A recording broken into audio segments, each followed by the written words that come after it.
Galungan, one of the most important religious festivals for the Balinese Hindu people. And I love this island, I love the religion, how they do it, and I think it's actually the reason why when you come to Bali you feel so much different than all of the other places than you will ever visit, because the religion in Bali, the special Hinduism, is just practiced that way just here in Bali and nowhere else on the whole planet. On Galungan, the Balinese people celebrate that the good Dharma won over the bad Adharma, and so they also believe that the ancestral spirits will come down to earth just today and stay here for the next 10 days, and after that they will go back to heaven. So I think this is really beautiful, and also a reason why they celebrate it really big.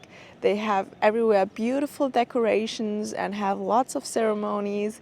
That is also the reason why I'm already here on the roof of our apartment at 6 a.m. right after sunrise, and we will explore the day and I will show you the Balinese culture and how they celebrate this day. Now I will take you to the perfect spot for this day, the Penglipuran Village, which is a very traditional village, and everything will be decorated beautiful. We can maybe even look or take part in some ceremonies, and it's actually rated the world's top 3 cleanest village on the whole earth. I'm really excited to see this, especially on Galungan, which is the best day to visit this village at all. And after that we will also visit other temples. We will go to some rice fields and an epic waterfall that even has a natural pool. So you definitely don't want to miss that out, and I'll see you in a bit.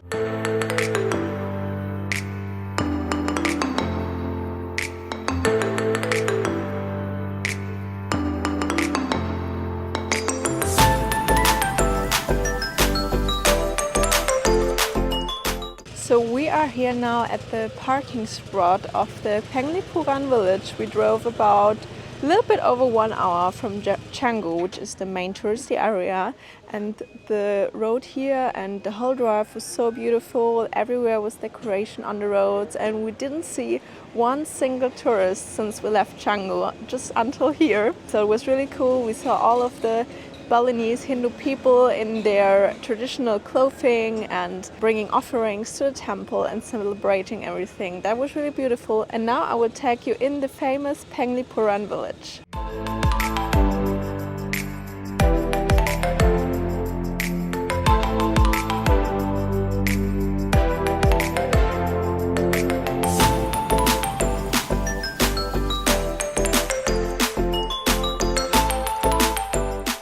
So I am already in the village and it is super beautiful, as you can see behind me, and I already got local clothing. We rented them for 100k, which is super cheap. It's like €5 just for the whole day, and when we leave we bring them back, and it looks really nice. I really love the clothing of the Balinese people, and it's so beautiful here.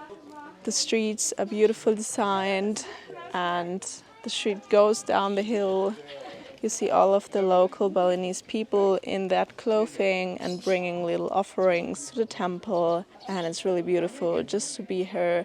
And you can walk in any house and just buy some snacks or buy the clothing from the locals. Everyone offers something different. But sadly there's also a big negative aspect of this village, which I will tell you in our next destination, which is the lunch spot in the beautiful area of Kintamani, where you can overlook the lakes and mountains of Bali. Now to summarize Penglipuran Village. When we arrived there it was super beautiful, especially the main road that you see from the videos. It was super beautiful, decorated, and all houses look the same. Also the decoration that you see in the street, which is called penjo, it's like this bamboo wooden decoration that hang down, and it was super beautiful. Also the little offerings that is called chanangsari that were standing everywhere was really beautiful. Also to see the traditional houses, which are divided in 3 parts. The temple part, because every house has some of little temple for themselves. Then they also have like the public area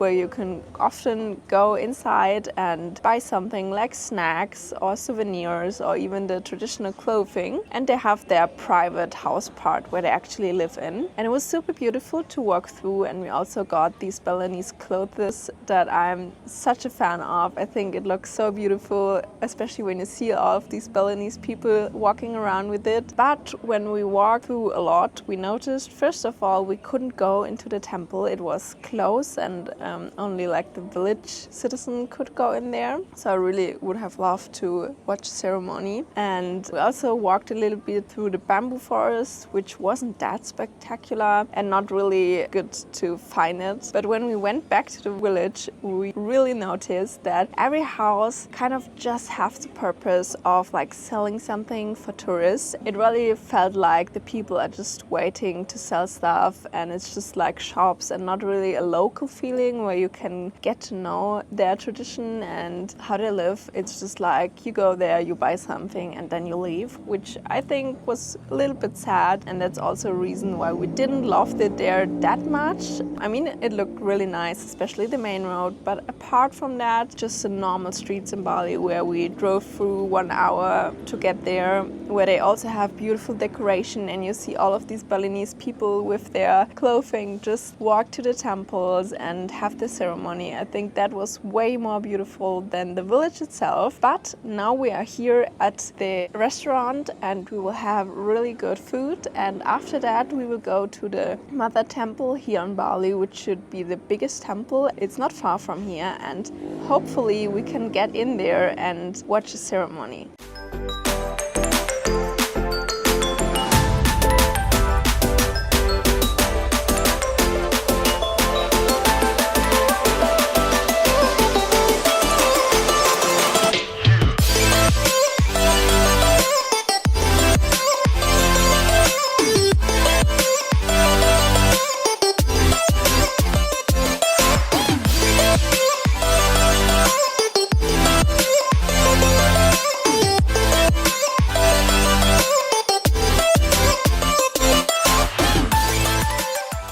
So I am right now in the next restaurant in Sidemen. As you can see, all of the rice fields here. And we were in the Besakih Temple, which is the biggest temple in whole Bali for the Hinduism religion. And I have to say that I liked it really a lot. Unlike Penglipuran, you could really go into the temple and pray with all of the other locals, and it was really, really nice. The drive there was already beautiful, and then they have like big parking lots, big parking houses actually.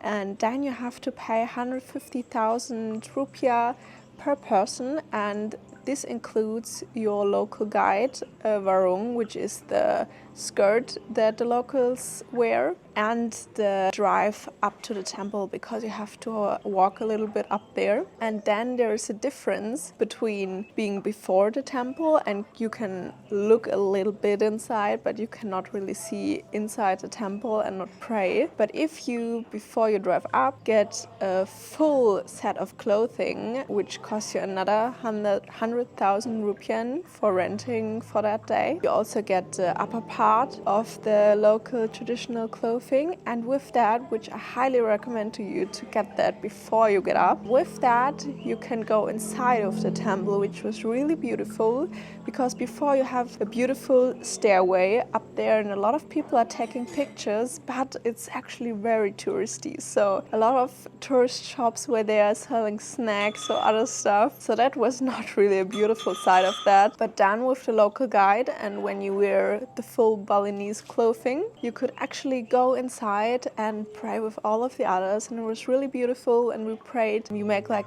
different prayers. The guide also explains to you how you pray. And in the Balinese Hinduism, they actually have one god, but the guide explained to us that this one god has different manifestations. So they have like 3 sub-gods. Don't mind if I'm not 100% right, but they have like 3 sub-gods, which were also presented in 3 different statues that you saw. And you also also have to buy down there an offering which is called Chanang Sari, and you offer it at a big table in the front, which is the offering for the god that you bring to pray. And then you have another offering just right before you. You go down to the floor and have a seat, and then you pray with all of the others. And first you pray, I think, for the god. After that you pray for your family, for your ancestors, and for yourself. And it was really beautiful. And after that you get the holy water, which is spit of the monk onto your head, and after that in your hands 3 times, and every time you drink the holy water.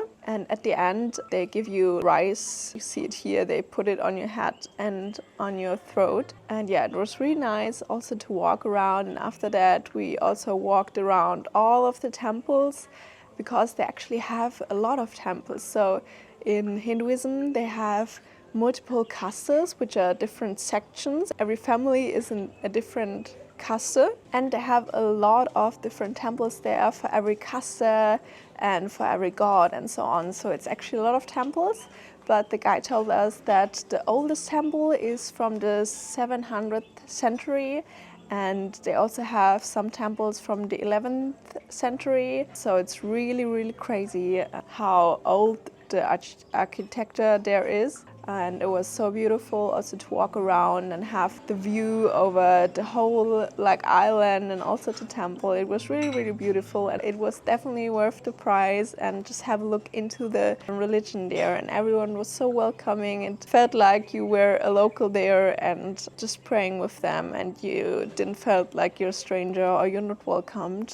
It was really nice. I highly recommend it to you. And now, as you can see, we are right now in Cinnamon, and when we drove here we were driving through beautiful rice fields, and now we're in this little restaurant eating a little bit, and after that we will drive home to Canggu. And maybe some of you still remember that in the beginning of this video I said that we still want to go to the beautiful gambling waterfall with a natural pool, and we also actually wanted to visit Ubud. But as the reality of traveling, we were way too exhausted from everything, walking around, driving bikes, and it actually took way longer than we expected. So that's the reason why after Cinnamon and this restaurant, we actually drive home. And this was basically the Galungan day for today. Galungan still continues the next days, and then it ends with Kuningan, and is, as I said, one of the most important festival days to the Balinese Hindu people. And they also have a new year in April, which is called Nyepi, and is a day of silence. So those are the most important festival days to the Hindu religion of the Balinese people, and it was really nice to be there with the ceremony. And the guide also told me that at Nyepi, the New Year's day in April, the whole Balinese people actually come to this Besakih Temple from all of Bali. That's why they had so big parking slots, because it's such a big festival there. So if you watched until here, this means you find value in this video or you find it interesting. So please help me to grow this channel, like and subscribe. And here you can click to my latest video and follow me to show you the most beautiful places on earth.